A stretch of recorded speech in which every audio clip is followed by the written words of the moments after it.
7 Poems from Lollingdon Downs. John Masefield. I hear in the self is all that man can know of beauty, all the wonder, all the power, all the unearthly color, all the glow, here in the self which withers like a flower, here in the self which fades as hours pass, and droops and dies and rots and is forgotten sooner, by ages, than the mirroring glass in which it sees its glory still unrotten.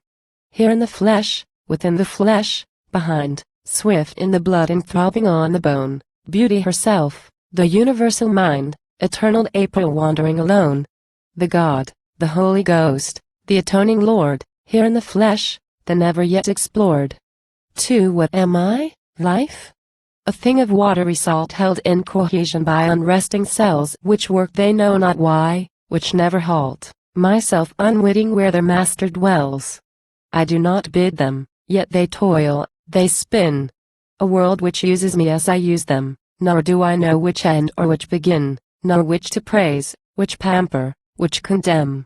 So, like a marvel in a marvel set, I answer to the vast, as wave by wave the sea of air goes over, dry or wet, or the full moon comes swimming from her cave, or the great sun comes north, this myriad I tingles, not knowing how, yet wondering why. 3. If I could get within this changing eye, this ever-altering thing which yet persists, keeping the features it is reckoned by, while each component atom breaks or twists. If, wandering past strange groups of shifting forms, cells at their hidden marvels hard at work, pale from much toil, or red from sudden storms, I might attain to where the rulers lurk. If, pressing past the guards in those grey gates, the brain's most folded, intertwisted shell, I might attain to that which alters fates, the king, the supreme self, the master cell. Then, on man's earthly peak, I might behold the unearthly self beyond, unguessed, untold. For, we are neither heaven nor earth, but men.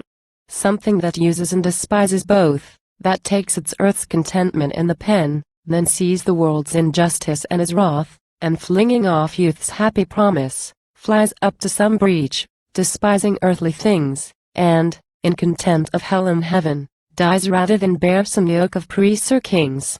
Our joys are not of heaven nor earth, but man's, a woman's beauty, or a child's delight, the trembling blood when the discoverer scans the sought-for world, the gustad satellite. The ringing scene, the stone at point to blush for unborn men to look at and say hush. The roses are beauty, but I never see those blood drops from the burning heart of June glowing like thought upon the living tree without a pity that they die so soon, die into petals, like those roses old, those women, who were summer in men's hearts before the smile upon the Sphinx was cold or sand had hid the Syrian in his arts. O myriad dust of beauty that lies thick under our feet that not a single grain but stirred and moved in beauty and was quick for one brief moon and died nor lived again.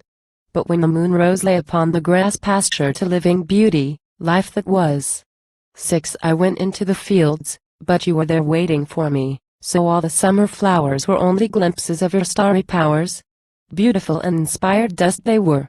I went down by the waters, and a bird sang with your voice in all the unknown tones of all that self of you I have not heard, so that my being felt you to the bones. I went into the house, and shut the door to be alone, but you were there with me. All beauty in the little room maybe, though the roof lean and muddy be the floor. Then in my bed I bound my tired eyes to make a darkness for my weary brain. But like a presence you were there again, being unreal, beautiful and wise, so that I could not sleep, and cried aloud, "You strange grave thing, what is it you would say?" The redness of your dear lips dimmed to gray, the waters ebbed, the moon hid in a cloud.